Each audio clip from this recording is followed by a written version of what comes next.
जो प्रश्नावली 14 में से एग्जाम में छोटे क्वेश्चनों में पूछे जाएंगे। तो ध्यान दो बेटा, पहला क्वेश्चन है वर्ग अंतराल 24 से 30 का वर्ग चिन्ह क्या होगा। ऑप्शन ए दे रखा है 16, बी में 27, सी में 30 और डी में 24। तो कैसे निकालते हैं वर्ग चिन्ह। तो वर्ग चिन्ह ज्ञात करने का फॉर्मूला होता है बराबर, आपको लिखना है दोनों संख्याओं का योग, दोनों संख्याओं का योग बटे करना है आपको 2। ठीक है, तो क्या करेंगे अपन 24 प्लस 30 बटे 2, तो कितना हो गया बताओ 54 बटे 2। तो आपका आंसर कितना आएगा 27। यानी आपका कौन सा ऑप्शन सही रहेगा, ऑप्शन बी। तो यहाँ पे आपको बी डाल के आना है। ठीक है, सेकंड क्वेश्चन है बटन 5 5 6 4 9 5 3 2 7 6 3 8 4 में वर्ग अंतराल 3 से 5 की बारंबारता क्या है। अब देखो 3 से 5 के मध्य की बारंबारता देखनी है, तो आपको क्या ऑप्शन आएगा, ए बी सी डी, कौन सा सही ऑप्शन है।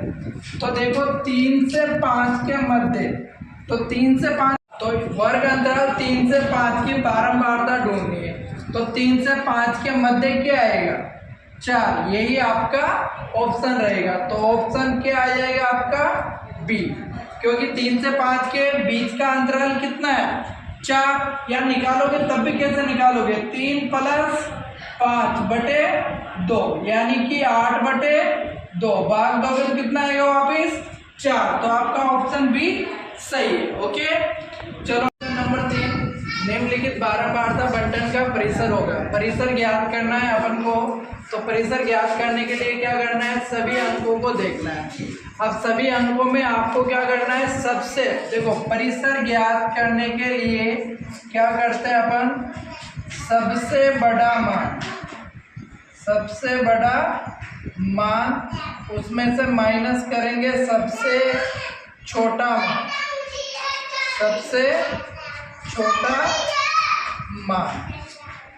देखो यहाँ पे सबसे बड़ा मान क्या नजर आ रहा है अपन को, तो इन सब अंकों में सबसे बड़ा अंक है 3.2। तो यहाँ पे लिख देंगे अपन 3.2 माइनस सबसे छोटा मान क्या नजर आ रहा है बेटा। तो यहाँ पे सबसे छोटा मान देखेंगे तो कितना है 2.1। तो माइनस करिए, 2 में से 1 गया तो 1, पॉइंट का पॉइंट, 3 में से 2 जाएगा तो भी क्या बचेगा, तो आपका आंसर आएगा 1.1, यानी आपका ऑप्शन डी सही है। सेम क्वेश्चन है बंटन 6 1 2 3 9 8 3 4 8 2 3 का परिसर, इसको परास के नाम से भी दे सकता है। तो दोनों का मतलब एक ही होता है, परास ज्ञात करो या परिसर ज्ञात करो। अब देखो यहाँ पे सबसे बड़ा अंक क्या दिख रहा है सबको, तो यहाँ पे सबसे बड़ा अंक है 9 और सबसे छोटा अंक क्या दिख रहा है, तो यहाँ पे सबसे छोटा अंक है 1। अगर माइनस करेंगे तो कितना आएगा बताओ 8। तो 8 कौन सा ऑप्शन है, बी। तो आपका आंसर आएगा इसका बी। चलिए देखिए नेक्स्ट क्वेश्चन,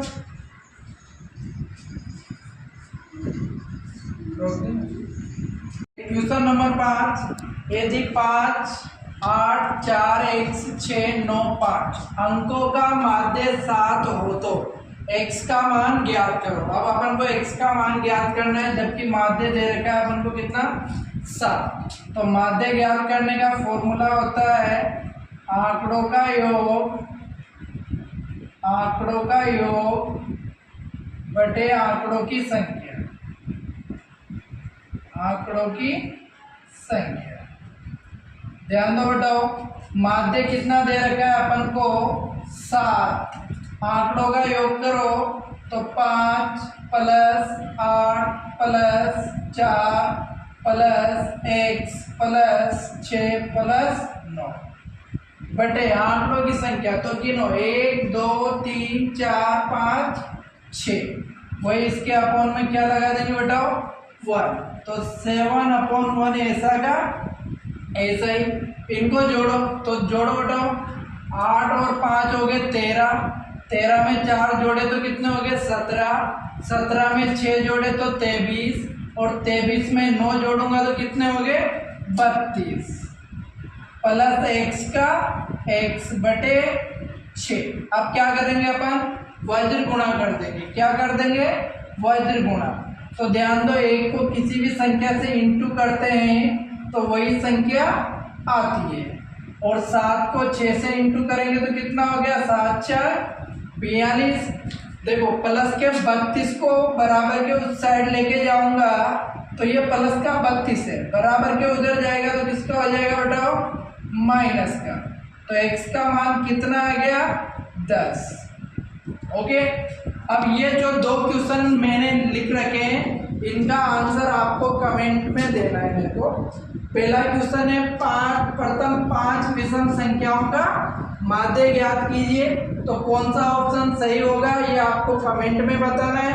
और जो 5वां क्वेश्चन है उसकी तरह 7वां क्वेश्चन है बेटा, यदि x, x plus 2, x plus 4, x plus 6, x plus 8 का समांतर माध्य दे रखा है 11 हो तो x का मान ज्ञात करना। अब x का मान कौन सा आएगा, 10 आएगा, 7 आएगा, 8 आएगा या 9 आएगा। तो इसका जवाब आपको मेरे को कमेंट बॉक्स में देना है। थैंक यू, कल मिलते हैं नेक्स्ट वीडियो के साथ।